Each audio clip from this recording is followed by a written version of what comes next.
After seeing Victoria Falls for the first time, David Livingstone wrote, "Scenes so lovely must have been gazed upon by angels in their flight."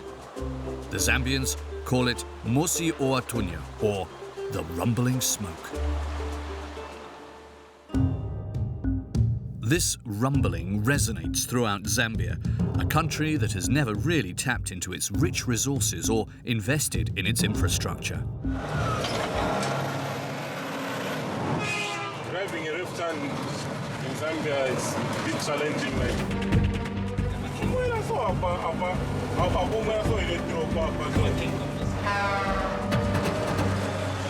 The Zambians are struggling to survive, but remain optimistic throughout every challenge they face. How many people now inside? 6. There's always a solution. When the cabs are about to crack under the weight of their goods, they use their heads in both senses of the word. Some risk it, while others prefer to turn their bikes into delivery vehicles. Over £1,000 on each wheel.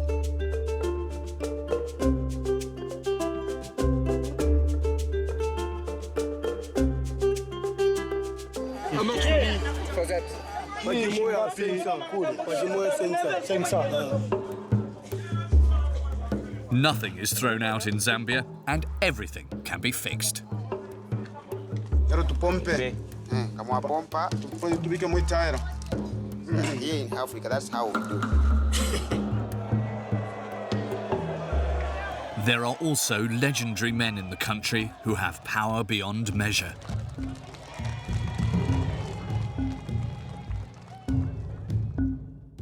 However, these men here are unable to leave their small islands and must stay surrounded by stagnant water until the king gives them permission.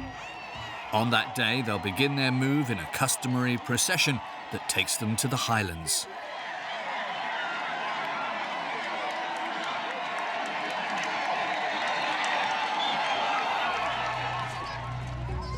The locals have an expression.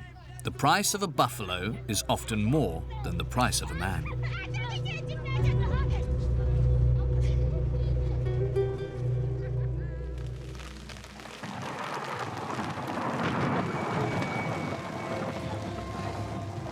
Summer, or more precisely, the rainy season, starts at the beginning of November in Zambia.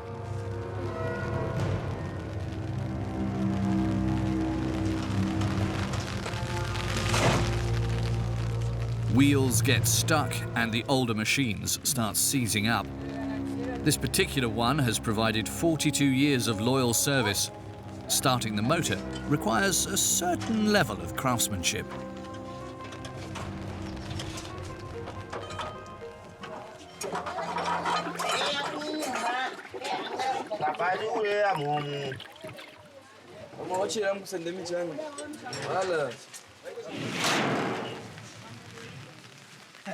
When it's get heated, put in the air clean so that it becomes heat fast for the starting the machine. And let's hope it works, as it had been 3 weeks since Nicholas and his father Kosam earned any money. They'd finally got an order but were having issues with their truck. Everyone got together to help save the truck they all call Goddess of Manunga, the legendary Iron Lady. Without her, the village of Manunga would not exist. Kosam has been behind the wheel for over 30 years, transporting bricks and stones to build every house and store in the village.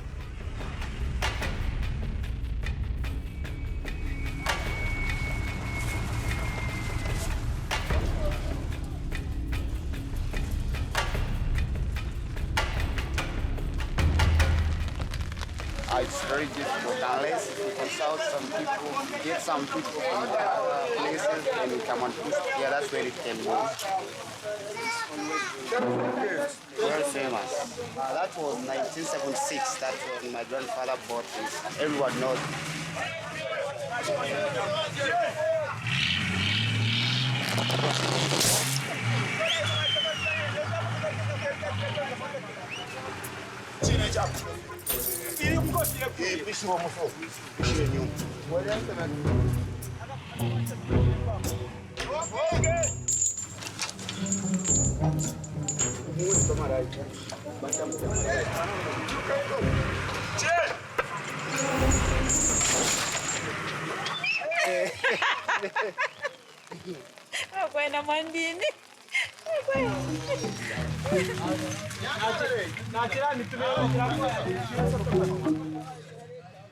If they can't get the truck going, Nicholas and his father will have to fork out $50 to bring a tractor.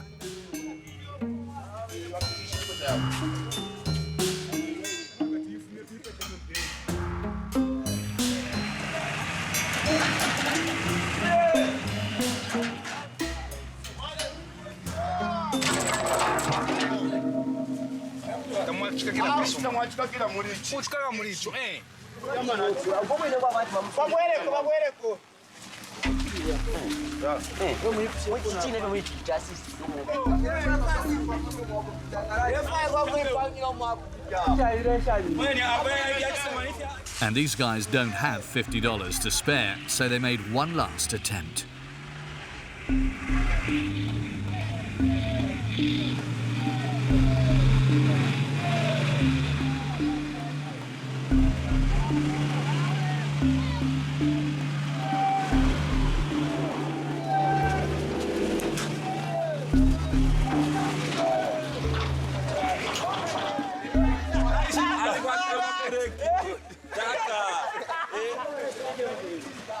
We'll have to wait and see if the goddess of Manunga will make it the 30 miles to the brickyard.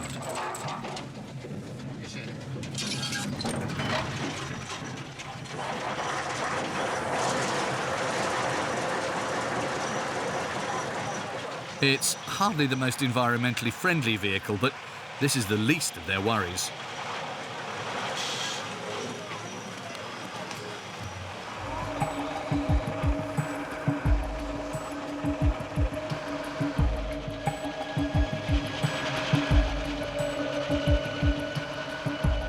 Two people are required to drive this old British-made beast. Nicholas became co-pilot at the age of 8 and has become his father's eyes and ears over time as his eyesight has deteriorated.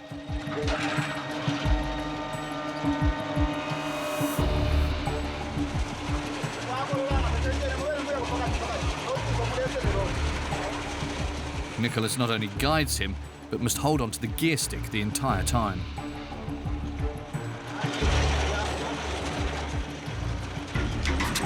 If not, it automatically goes back into neutral.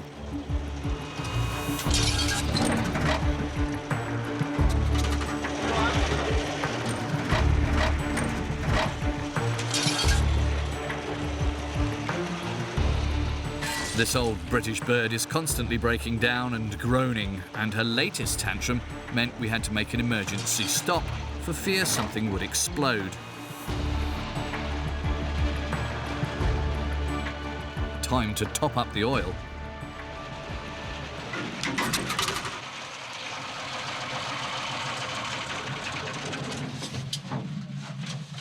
Want to hide this one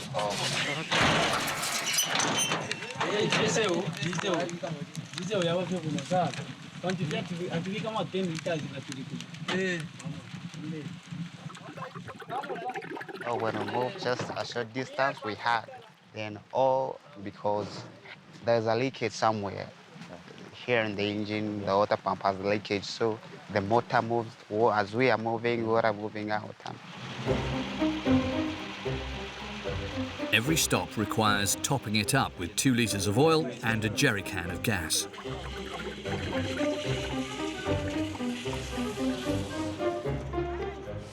The tank that we have is just okay. Now the pipes are not okay. So we've replaced it by putting a container. It is only 5 liters. As we are moving, then we add on.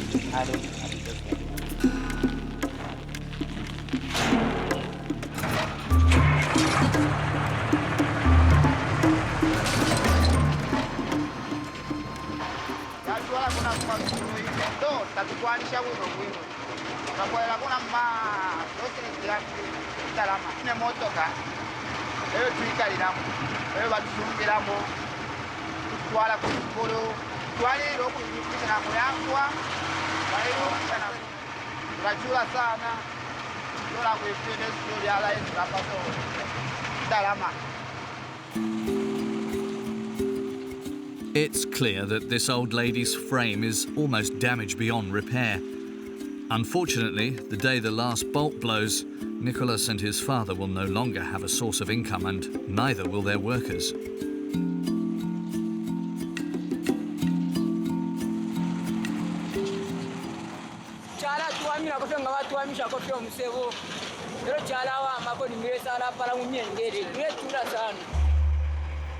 The goddess was holding on for now, but for how long?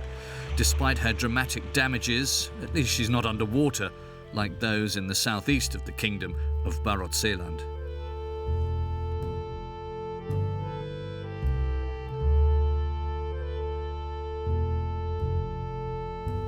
The Zambezi River had burst its banks. The flood hadn't covered everything, but entire villages found themselves knee-deep in water.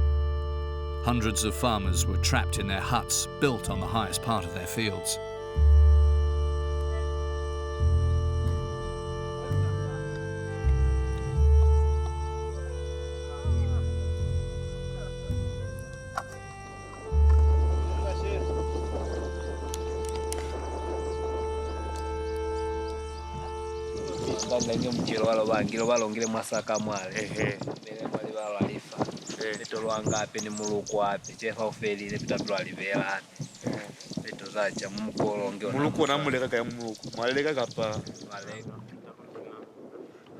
Nambayo doesn't complain, however. The river will enrich his soils with silt and produce a good harvest, but the flood does come with certain dangers. He had installed a rudimentary security system to protect himself.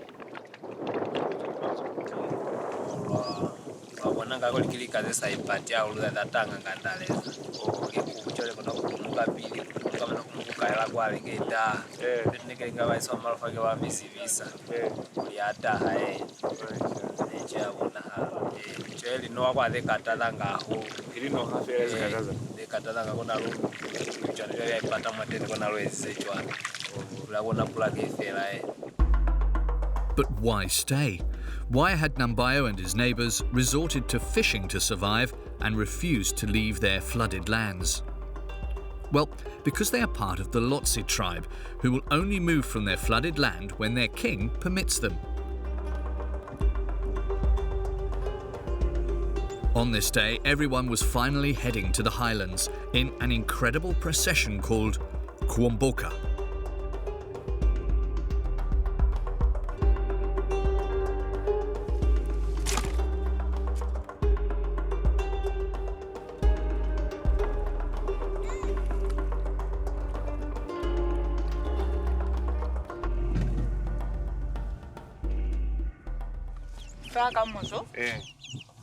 Luzivi kakuli bakulu na baizi kwa abakata. Fatava Kuomboka ceremony.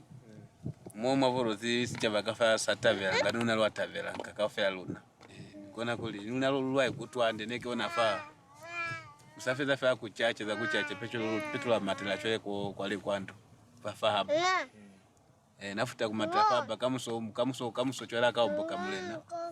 Na sepa petro matela chwe kwali mulunga kuyobona mulena kamba kwali alui.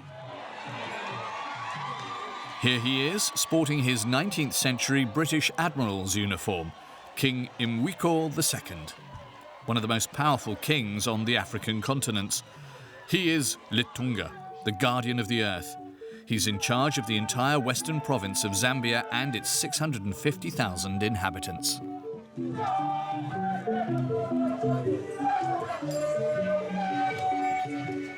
Considered a living god, he has immense powers. Only a few advisors and his court are permitted to speak to him without bowing. You must never turn your back on the king. It was time for the battle to commence between these men.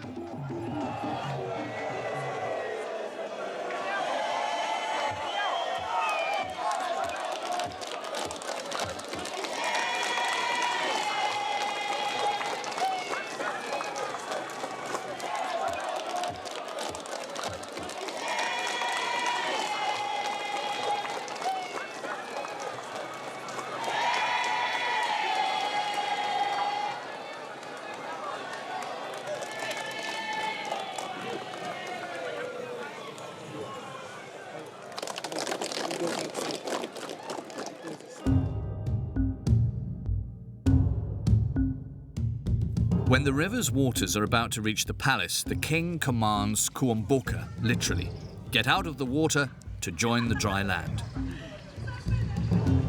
This pilgrimage to his second residence takes place on large rowboats with his court.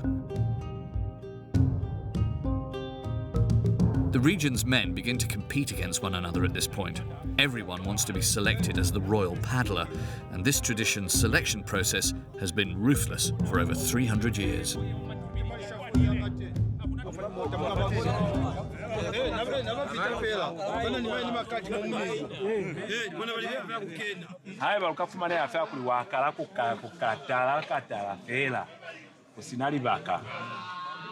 Ukafuliwa koto ya kukuzwisa mateni kukuisa manotila aluka pale wanyama mambo ona mikolo no naye ka fere mbwana yeba na baisu kimikolo ya silenda abaka kuzwisa mo kukuisa mwani usike wanga kuli nabani nyefuzi. It's not only nalikwanda yeba buhanga batili kinalikwanda yeni ba ubuha kono niona na mikolo nayo nitule kama fere na mikolo yani amutama mateni babuha tu chale au fuma nikolo ya kuli Utebezi, one of these boats here. Kuomboka.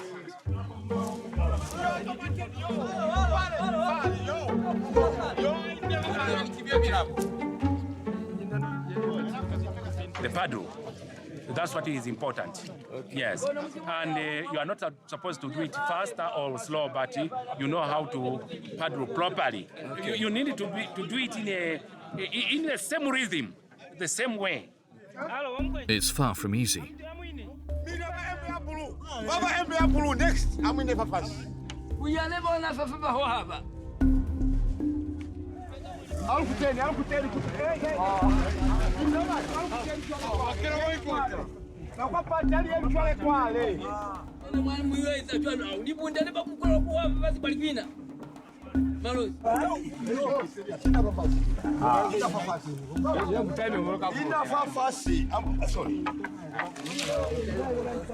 Amukana kinaba sisepesa simufasi nyani muswali seba lubata na kwila au ona wote aluka kubona wasundeza kwintongona ngabama luka kushatule. They need 300 royal paddlers and were nowhere near their target. Someone else struggling to reach their destination was the goddess of Manunga, who has broken down once again. However, Kossam and his son Nicholas have discovered the steering axle out of place.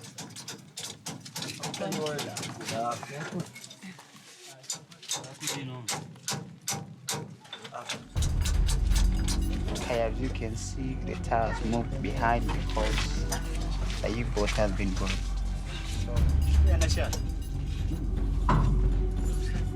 Hello, Monga. Barumendo, where you got the party breaking 9 There are just 30 inches between the bumper frame and the ground. It's exhausting work.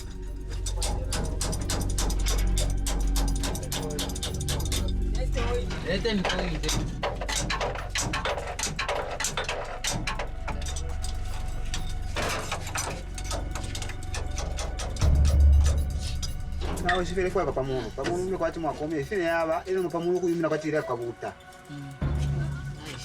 And first you got to let him what you have Kabuta. Without noticing the obvious danger, Kossam started to fill the truck with gas. Meanwhile, underneath the truck,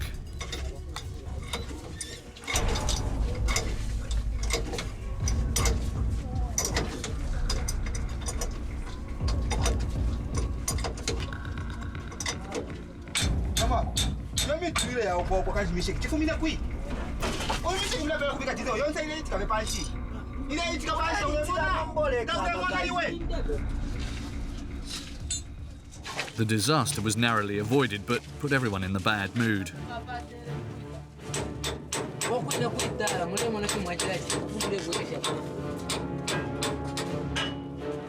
After 3 hours of exhausting work, the Iron Lady was finally resurrected.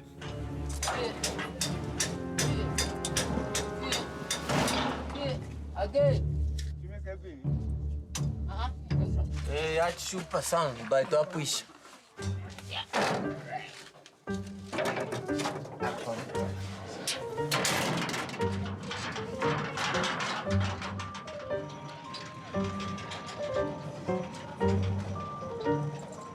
was almost night time, so the brick collection would have to wait until the next day.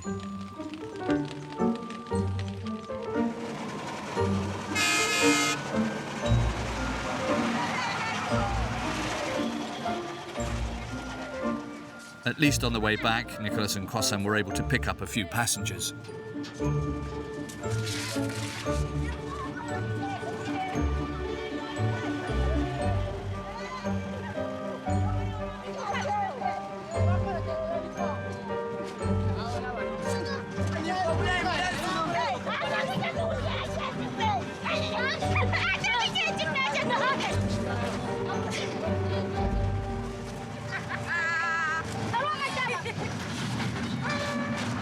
For us to find money, unless we have one trip, maybe for the bricks, the sand, just like that. We do buy some newspapers, but that's what I've got. So this is how we survive here. But it has been difficult for us. My father is now holding out. If Nick is driving, it is because we are poor. I do not have something to do so that I can help my father for him to live a better life. The goddess of Manunga isn't in the best shape, so it's time for a visit to Dr. Henri.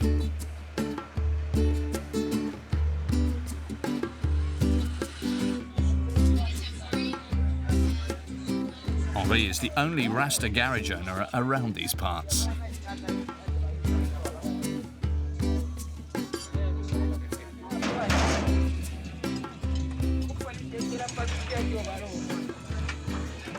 This vehicle, it's very strong. No wonder why it is even still on the road, because this make is made from Britain long time ago. So it's not easy for someone to run this vehicle unless he has got a lot of experience. Yes. I'm the doctor of this truck. Because I've been in the work for over 25 years, so I know it very well. So no wonder why you are even seeing it at this time it's moving due to my knowledge.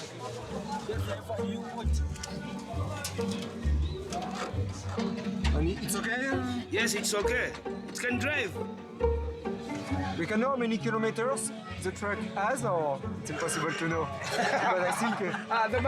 It has a broken dashboard. She must have done at least 500,000 miles. Kosam was praying Dr. Henri would give his goddess the strength to head out the next morning for bricks.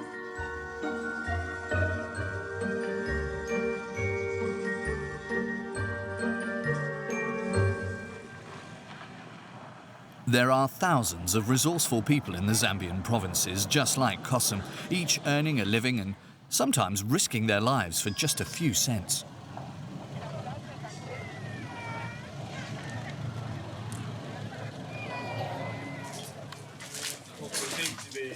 Here, his children weren't just throwing water on the ground for fun, they're wetting the earth to prevent the invisible enemy from being released into the air. They live in a disaster-stricken town.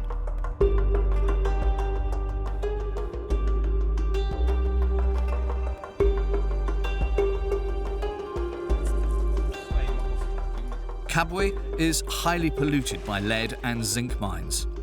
Excessively exploited, the toxic dust released over time is now everywhere, with thousands of cases of lead poisoning amongst children, as well as many other illnesses. Abandoned, the townsfolk try to treat themselves using grandma's traditional solutions.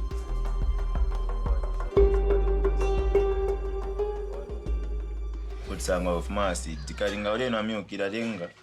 Fifma chemicals fya kuma digestion system mu alimentary canal fya ambo kuma so that wabafe win. It's most important thing. Don't say fish and everything.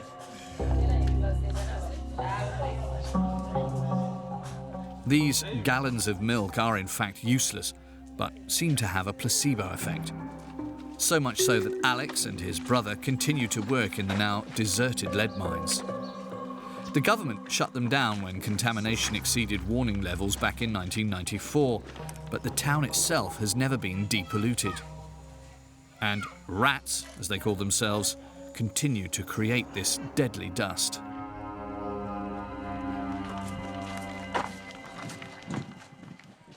Yeah, it was a prohibited area, but since these people didn't want to face, the government didn't want to help these people, so they actually started working in here just by force. Okay, but it's illegal. It's illegal, yeah, it's illegal.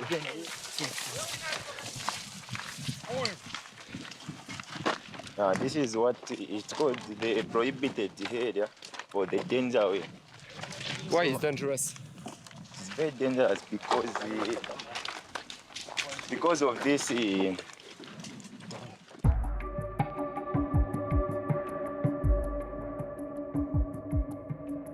Alex, his brothers, and hundreds of rats are relentlessly digging and sifting for lead.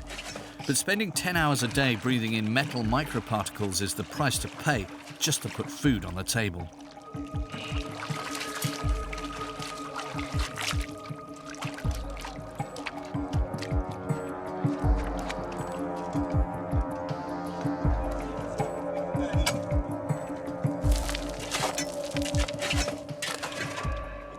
Because by the moment we finish putting soil into our sacks, we start lifting those.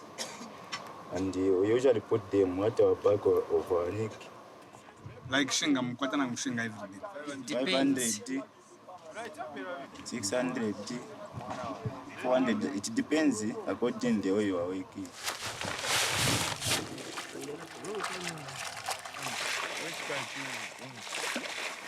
Apariti. Because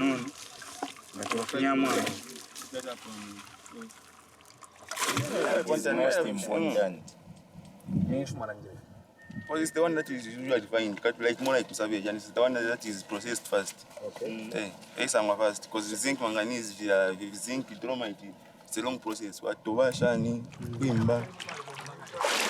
You need 5% of this. You can even carry the weight. If you want to hold it, you can feel it. You can carry the weight. It's a good quality? Good quality, yes. Good percentage. The extracted lead will be used to produce car batteries, crystal glassware, sound insulation, and even underwater electric cables. Africa is rich in mineral ores, a profitable business that, unfortunately, rarely trickles down to its poorer populations.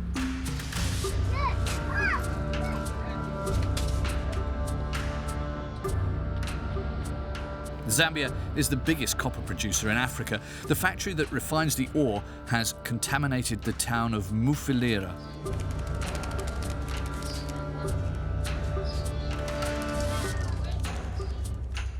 The ore is extracted by injecting sulfuric acid, which is manufactured in huge quantities and sold to the Democratic Republic of Congo, which also operates its own copper mines.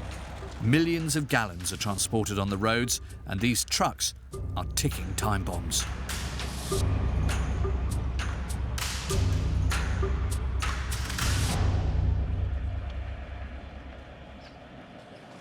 They are sealed. They are not. Unless nga chaonaika. Chalire puikepo, ola chasa pone na muka fiwe river. Isa bidionse. These trucks look like they're in good condition, but they're often held together with bits of string. Joseph is carrying 20 tons of acid with no safety measures or cars to open the road for him.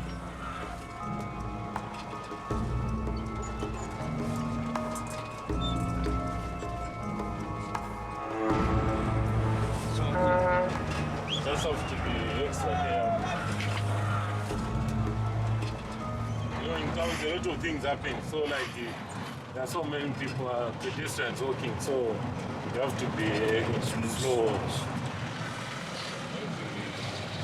Every day when I wake up, I have to thank God and ask Him for His guidance. Especially when you are going to Congo.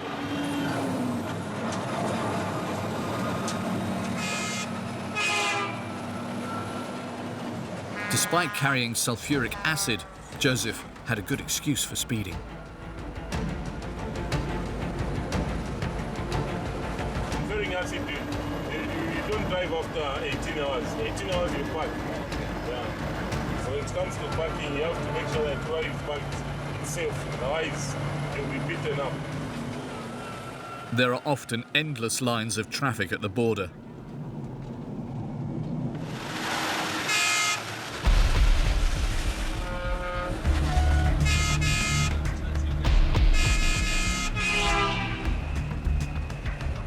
Joseph wanted to avoid sleeping in his truck, so he ploughed on faster and faster, with one added danger. His steering wheel is on the left, and in Zambia, they drive like the British.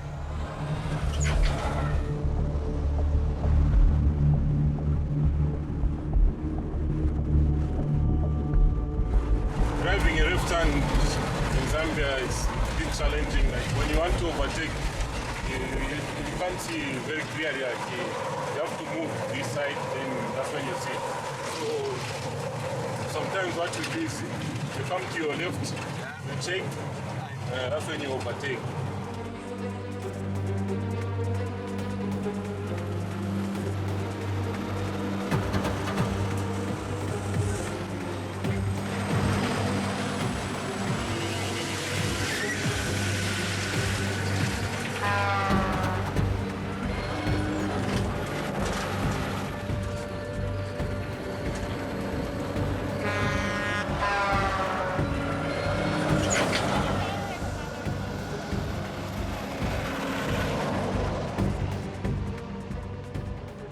Risk-taker Joseph knew he needed to slow down as soon as possible, but still called his mechanic without taking his foot off the gas.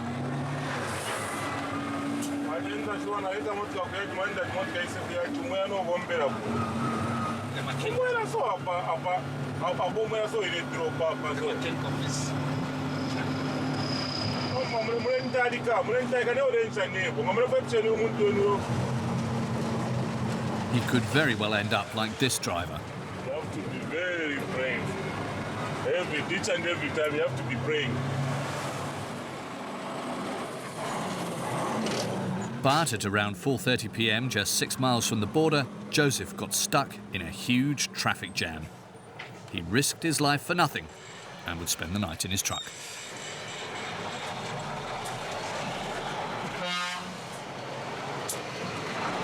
No, we have to wait here because it's not safe that side. We will sleep in the queue, so we have to start the queue early in the morning. That's when we join the queue. More than 1,000 trucks had been queuing since the morning. Why? A Congolese customs officer was murdered the night before.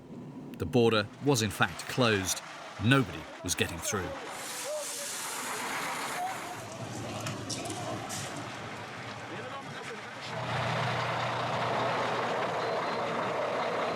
Everyone was trying to find a parking space, but some weren't great at taking directions. It's too small for the truck? Yes. And how you can do to... You think you can... No, this one is one. We need to move this truck? Yes. I can't move my truck. It's already bleeding here. I'm not floating there. You must go back and go around. He says that you must go back.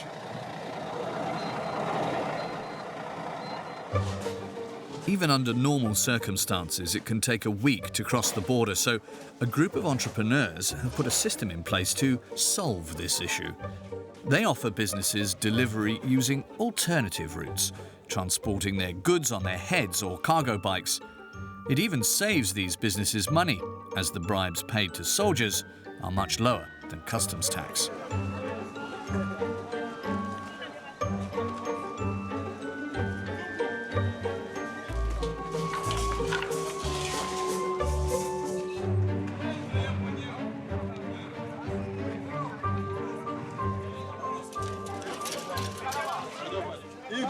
Kimoya kiko na 10 kilo. Iko 50. Ibi go 50. 50. Na ibi 50. Okay. For that. Kimoya 500. 1 ton of goods and the bike is still standing strong. Everything is calculated precisely. Ouais, mina fabriquer vélo, njo nyanza kubeba bya mingi. Mina weka muchi yangu yuko mu kilometrage ya 2 mètres et demi. Jo ya mi ku bloquer bien. Kama mina weka bintu bishanza kuniderange mbalabala. Naanza kutembea facilement. Jo kile mina pata akili ya kufanya hiki kintu ndio naanza kutembea mzuri.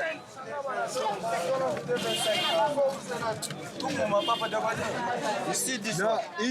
Mina formule na hivi vyote minjo mina formule jo biko contre quoi kama charge iko ya mingi abita tenga biku paka na.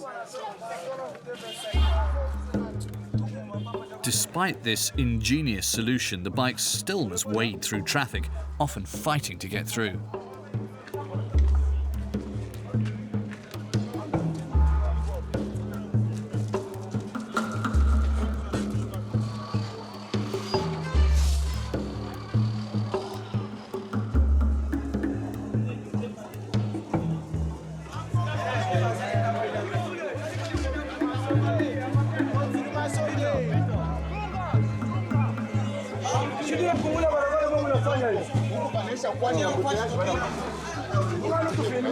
Sinjo kile tunalomba hautalarisha kaloko pale.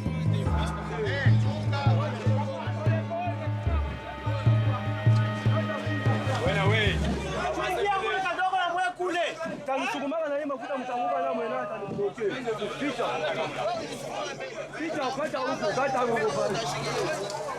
Mama. Kuya tena kule.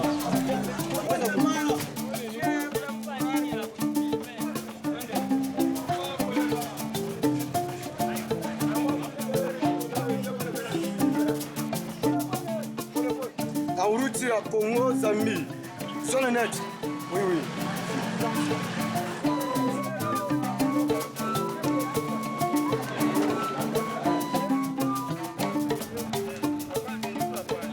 Thousands of tons of goods are illegally brought across the border every day. Joseph would struggle getting 20 tons of acid across on men's backs. The driver, unfortunately, has to wait in line. It's time for cooking now. It's a small kitchen.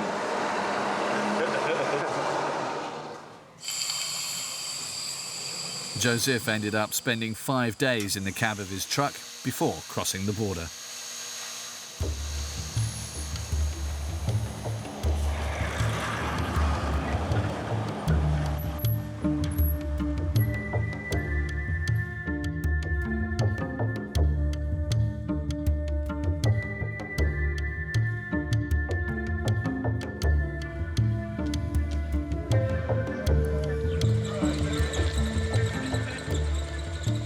In Monunga, Nicholas and his father Kosam were unable to head off in the morning as planned. They discovered their British goddess had a flat tyre.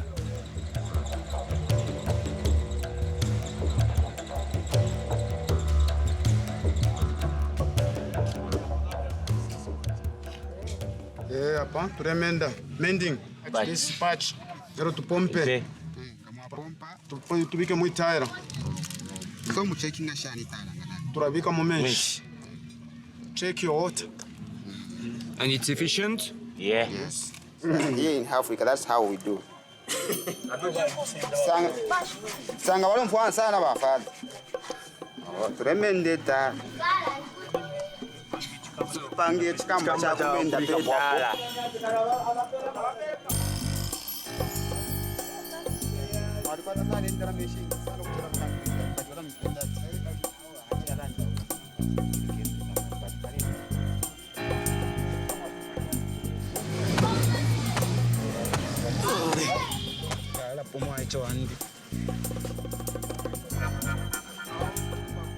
The tyre has, let's say, seen better days, but will be used until the very end.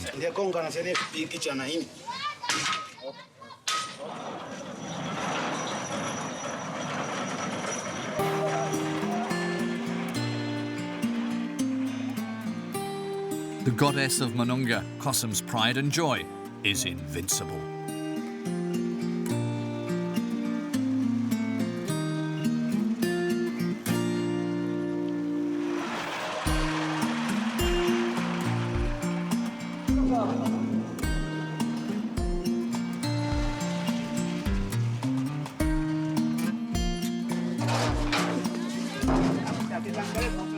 So here, this is where we get the bricks to use for building or other infrastructure. These are very nice bricks. As you can see, the land here is full of gravel. So when making bricks, they become tough so they cannot be easily break. These same bricks, we can use it to build shops, schools, and other infrastructures. They are very good.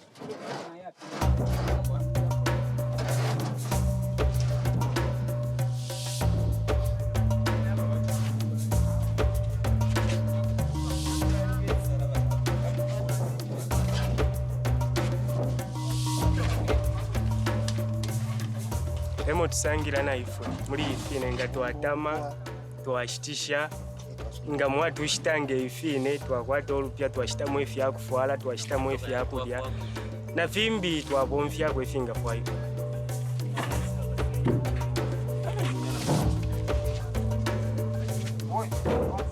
na moto kaira twafwange ifine ine yaisa tusendera amatafwali twaliroko twafwana sana ine twafwa sana waisa ngafi.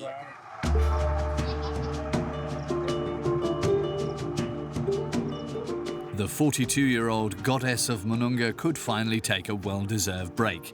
But the villagers weren't done with her yet.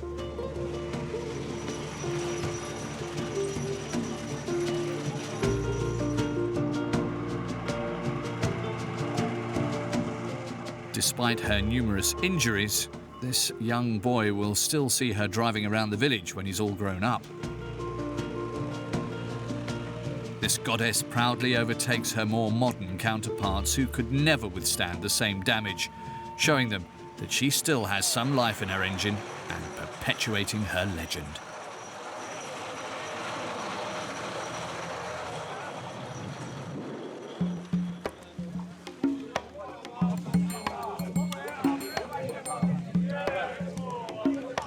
On the banks of the River Zambezi, the tense selection of the royal paddlers is coming to a close. 300 men will have the honour of bringing the king to his second palace. We'll have to wait and see if they're the right guys for the job.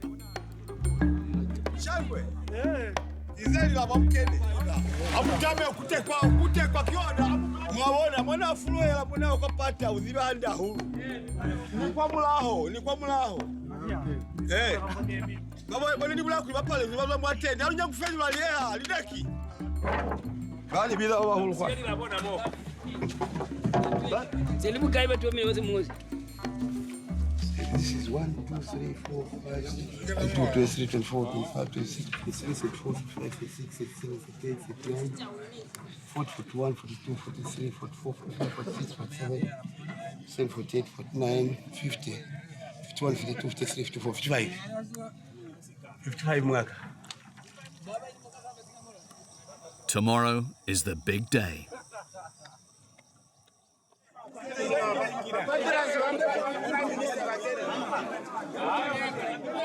The king was making them wait, only boarding once all his personal belongings were loaded, and he brought everything but the kitchen sink.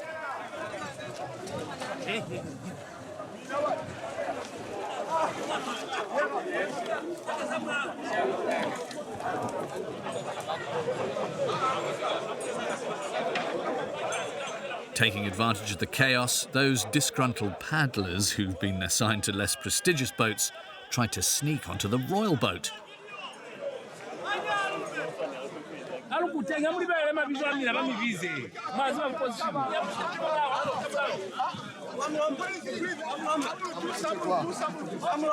The captains tried to stop these free riders from boarding as best they could.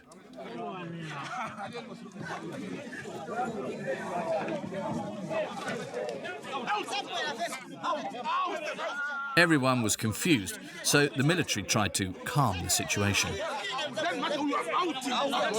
This is our traditional ceremony. Today we are coming out from water to the upper land.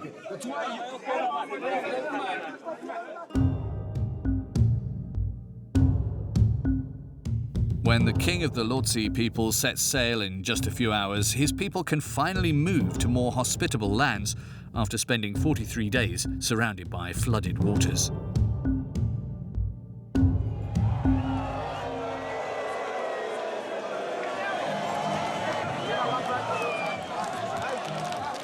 Under the watchful eye of the powerful symbol that adorns his boat, King Imwiko II, alongside a member of the Zambian government, started the procession.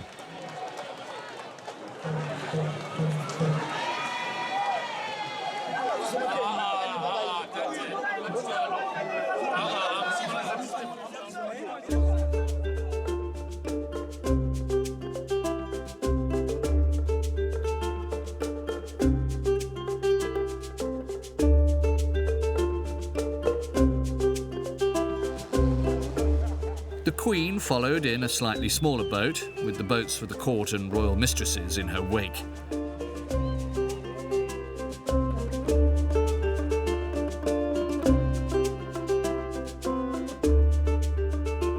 The elephant, symbol of the king's physical and mental strength, came to life amongst the tall grass.